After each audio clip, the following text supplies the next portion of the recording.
Charleston focuses on healing and forgiveness. Some in the media are engaged in tense exchanges over how to characterize the shooter and the role of race in this story. One Washington Post columnist today writing, quote, "Shooters of color are called terrorists and thugs.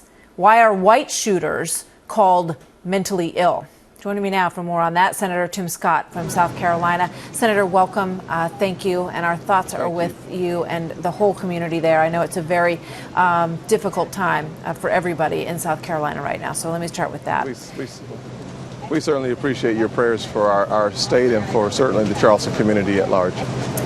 Let me talk to you about what we just mentioned in terms of this editorial. What do you make of that characterization? Is it true in your mind?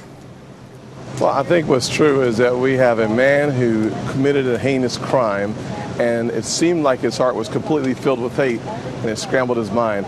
I think those the pundits who are out there trying to figure out why he did what he did, perhaps that's a good line of conversation for someone. For me, what I am looking at is a community that is suffering because of his actions, that there are 9 people that have lost their lives.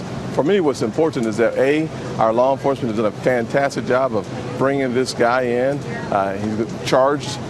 I look forward to seeing how our community comes together and deals with the challenges. I'm optimistic that we'll have a very strong response from the community here in South Carolina and Charleston.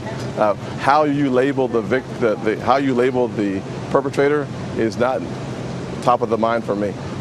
Understood. There's all this discussion when we look at these issues as to whether or not, what is terrorism? Is it accurate to call him a terrorist? But you make a great point, because I think the most important thing right now are these victims and their families. And what is quite clear to everyone is that this was an evil act on the part of this young man. And questions will be raised down the road about whether or not he was mentally ill, whether he was part of a larger organization, whether this is part of a bigger picture. But for now, it seems fitting that we stay focused on those who were lost, as you point out, sir.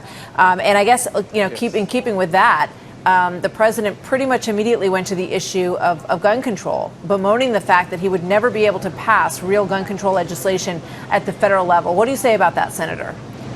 Well, I think the president's off base on this one, to be honest with you. The fact of the matter is that what type of gun law would have made this situation not occur? Frankly, he was already breaking gun laws that currently exist when he went into a church with a gun. When, as a person charged with a felony, he had a gun. So the laws were already broken. To suggest that there's somehow a way for us to specifically stop this occurrence with gun legislation seems to be inconsistent with the facts as we know them on the ground. He had a handgun. This was not an automatic weapon.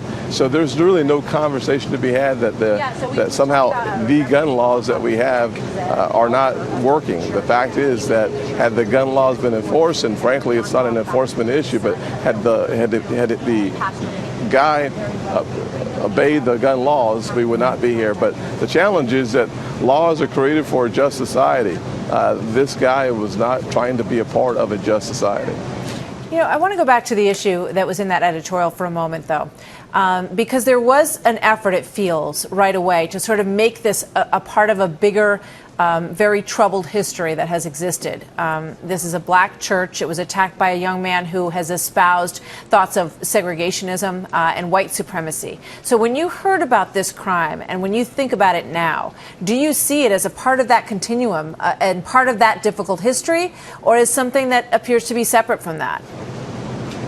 Well, I think the fact of the matter is that people all around the country and all around the world struggle with different types and different levels of prejudice, and certainly racism is a real fact. It has not been eliminated, but we have made so much progress. What I hear in the question very often is not an analysis of the individual, but an attempt to drag us back to yesteryear.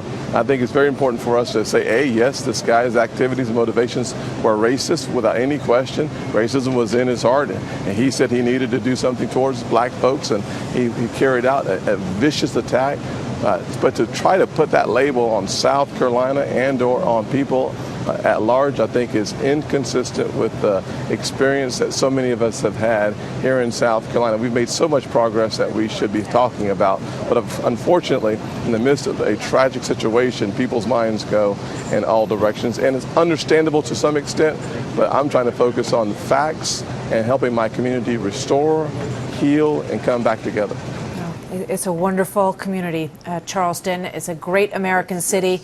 And, you know, when you hear that heartbreaking part of the story that he almost didn't do it because the people in that church were so nice to him, it really does break your heart. Senator, thank you very much. Good to have you with us today.